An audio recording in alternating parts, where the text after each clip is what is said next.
எல்லோருக்கும் வணக்கம்.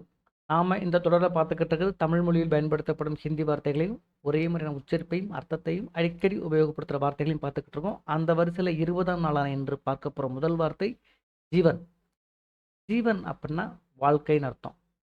இப்போ எல்ஐசி பாலிசிலாம் பார்த்தீங்கன்னா ஜீவன் சுரக்ஷா அப்படிவாங்க. ஜீவன் சுரக்ஷா அப்படின்னு சொல்லுவாங்க. அந்த ஜீவன் சுரக்ஷா அப்படின்னா வாழ்க்கை பாதுகாப்பு. சுரக்ஷாங்கிறது பாதுகாப்பு. அந்த ஜீவன் சுரக்ஷாங்கிற வார்த்தையை ஞாபகம் வச்சுக்கிட்டிங்கன்னா, ஜீவன் அப்படின்னா வாழ்க்கை அப்படிங்கிறது உங்களுக்கு ஈஸியாக தெரிஞ்சிடும். சரிங்களா? ஸோ ஜீவன் அப்படின்னா வாழ்க்கை. விவாக் அப்படின்னா திருமணம். விவாகா பட்டு, திருமணப்பட்டு. ஸோ விவாக் அப்படின்னா திருமணம். அந்த விவாக பட்டுங்கிற வார்த்தையை ஞாபகம் வச்சுக்கிட்டிங்கன்னா உங்களுக்கு இந்த விவாக் அப்படிங்கிறதுக்கு திருமணம் அப்படின்னு அர்த்தம் ஈஸியாக தெரிஞ்சிடும். 3ஆம் வார்த்தை தற்கால். தற்கால் அப்படின்னா உடனடியாக. இப்போ அடிக்கடி ட்ரெயின் ட்ராவல் பண்ணுறவங்களுக்கு ஈஸியாக தெரியும். தற்காலில் புக் பண்ண அப்படிம்பாங்க. தற்கால் அப்படின்னா உடனே புக் பண்ணுறது. சரிங்களா? தற்கால் அப்படின்னா உடனடியாக.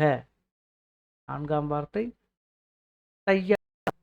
தையார் அப்படின்னா ப்ரிப்பேர்டாக இருக்கிறது, தயாராக இருக்கிறது. தமிழில் வந்து தயார் அப்படிம்பாங்க, ஹிந்தியில் வந்து தையார் அப்படிம்பாங்க. சின்ன வித்தியாசம் தான். சரிங்களா? 5ஆம் வார்த்தை டன். டன் அப்படின்னா பணம். தனலக்ஷ்மி அப்படின்னா பணத்துக்கான கடவுள் தனலக்ஷ்மி அப்படின்னா. ஜன்தன். இப்போ மோடி அக்கௌண்ட் சொன்னார் இல்லையா, ஜன்தன் திட்டம். ஜன்தன் அப்படின்னா மக்களிடமிருந்து கலெக்ட் பண்ண பணம். ஜன் அப்படின்னா மக்கள், தன் அப்படின்னா பணம். ஸோ அந்த திட்டத்துக்கு வந்து ஜன்தன் அப்படின்னு வச்சுருந்தாங்க. ஸோ இந்த ஜன்தன் அப்படிங்கிறத ஞாபகம் வச்சுக்கிட்டிங்கன்னா தன் அப்படின்னா பணம் அப்படிங்கிறது உங்களுக்கு ஈஸியாக தெரிஞ்சிடும். சரிங்களா? மேலும் இந்த மாதிரி எளிமையான வார்த்தைகளை கற்றுக்கணும், ஹிந்தி படிக்கணும் அப்படின்னு பிரியப்பட்டீங்கன்னா மறக்காமல் என்னோடய சேனலுக்கு சப்ஸ்கிரைப் பண்ணி ஃபாலோ பண்ணுங்கள். சரிங்களா? தேங்க்யூ.